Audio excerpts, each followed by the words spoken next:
Regresamos con el tercer bloque de Foro Médico y hablando de innovaciones y avances en cirugía ocular y bueno, y desarrollando una serie de afecciones que lamentablemente están presentes en muchas personas hoy porque estamos en un mundo donde las enfermedades metabólicas abundan también y entre todas ellas un montón de enfermedades que se vuelven crónicas como la diabetes, la hipertensión, el cáncer, que a mí me horroriza particularmente la cantidad de gente que transita hoy con el cáncer, transita esta situación y es muy impresionante y sobre todo poco comprensible de que podamos llegar a tener hasta una epidemia, creería yo, de esta enfermedad. Y ahora ustedes escucharon que está vinculado también con todos los órganos del cuerpo realmente, haciendo metástasis quizás en los ojos. Entonces es muy importante esta recomendación que hiciste, doctora, de recurrir en caso de estar con un cáncer a ese tipo de estudios. No sé si hay una derivación por parte del oncólogo, en este caso al oftalmólogo. ¿Existe eso? Tenemos una relación estrecha.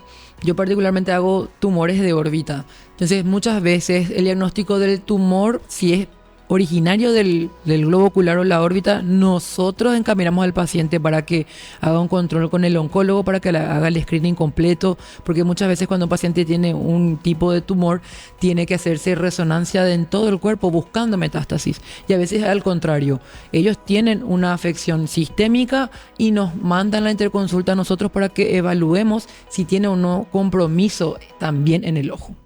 Es muy importante ese tema de trabajar en forma multidisciplinaria. Totalmente. Para todos los casos, ¿no? Y lo hacemos frecuentemente porque el paciente es un todo, no es solo un ojo. Cierto. Entonces realmente cuando nos vienen, específicamente a mí, pacientes tanto niños como adultos, porque yo veo de todas las edades, tenemos que trabajar ya sea con el pediatra si fuera niño o con el oncólogo si fuera algo específicamente tumoral y con el clínico, porque a veces tenemos que hacer intervenciones incluso mutilantes, porque para resecar un tumor, Lilian, a veces tenés que sacar con una extensión importante.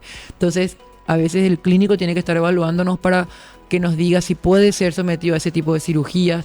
Como son pacientes a veces complejos, si está tomando anticoagulantes, tiene que suspender su anticoagulante, o al contrario, si no estaba tomando algo, ahora lo tiene que tomar. Entonces realmente nuestra conducta no depende solamente de nosotros, sino también de todo un equipo que está detrás de ese paciente. Totalmente. Bueno, doctora, vamos a hablar también de glaucoma, que estábamos hablando del glaucoma.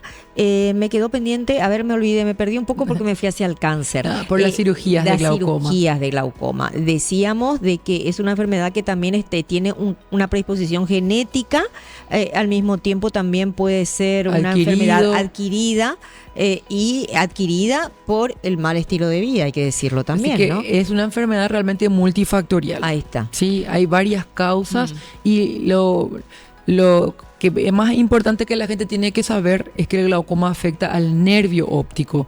O sea, al afectar las fibras del nervio óptico va perdiendo la visión en forma progresiva.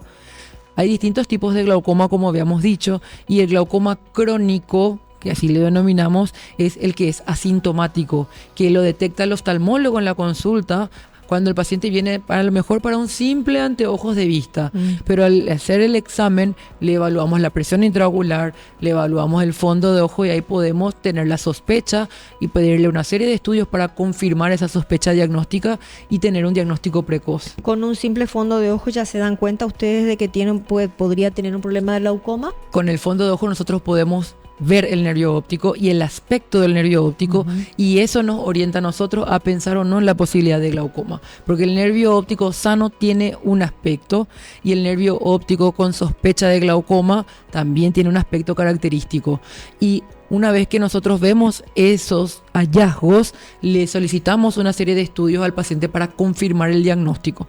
Además de medirle en el consultorio la presión intraocular, pero algo importante que la gente tiene que saber que con una sola toma de la presión intraocular tampoco hacemos el diagnóstico. Por eso siempre hablo de sospecha diagnóstica.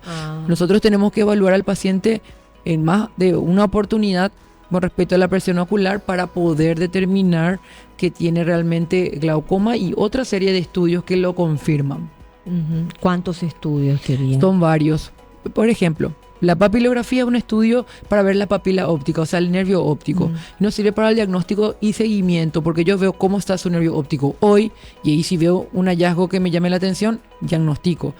Pero como es una enfermedad crónica y progresiva, tengo que hacerle una papilografía a mi paciente más adelante para volver a ver si esa enfermedad empeoró o no. Porque si le estoy haciendo un tratamiento para detener la progresión, yo tengo que saber si mi tratamiento está funcionando o no. Entonces la papilografía, a lo mejor el paciente se va a realizar en más de una oportunidad. También puede requerir del campo visual, que es un estudio donde el paciente entra en un equipo básicamente y va detectando estímulos luminosos. Y nosotros luego vemos ese estudio que se refleja en un papel, si el paciente vio o no todos esos estímulos luminosos, y donde no vio, significa que no hay visión. Entonces es importante ese tipo de estudios, además de otros más específicos para determinar la condición anatómica del ojo.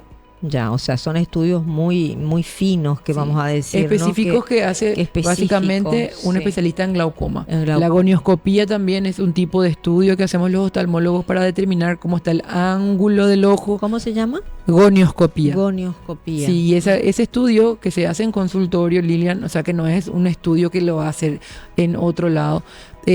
Habitualmente se hace con una lente especial y se puede ver el ángulo, porque si el ángulo está abierto es una conducta muy diferente a si el ángulo está cerrado, y eso lo determina el oftalmólogo.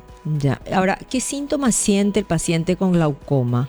El glaucoma crónico, el paciente no siente nada. Oh, Dios mío, qué horror, doctora. En cambio, el glaucoma agudo es una emergencia. El paciente llega a la urgencia con un dolor de cabeza intenso, una disminución brusca de la visión, puede tener síntomas de náusea, vómitos, le molesta la luz, a eso le llamamos fotofobia. Entonces, por eso es importante determinar el tipo de glaucoma. Pero el agudo llega primero que el crónico llega primero.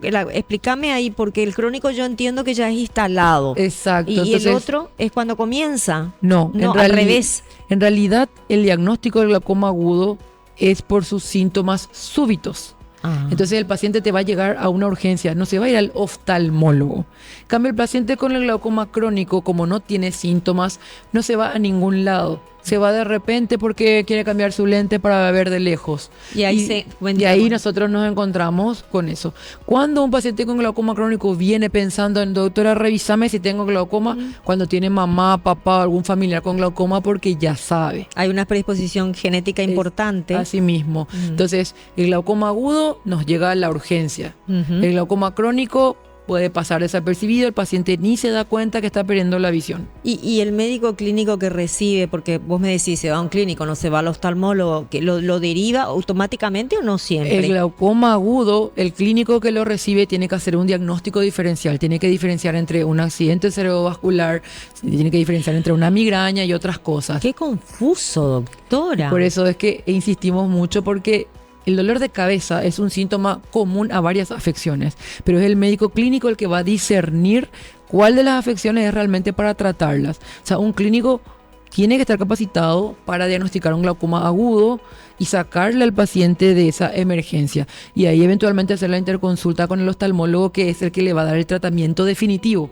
Porque el tratamiento de la urgencia no es, Lilian, el tratamiento definitivo. El tratamiento definitivo es para que no vuelva a ocurrir ese mismo episodio y el paciente no vuelva a tener esa crisis dolorosa y la pérdida de visión.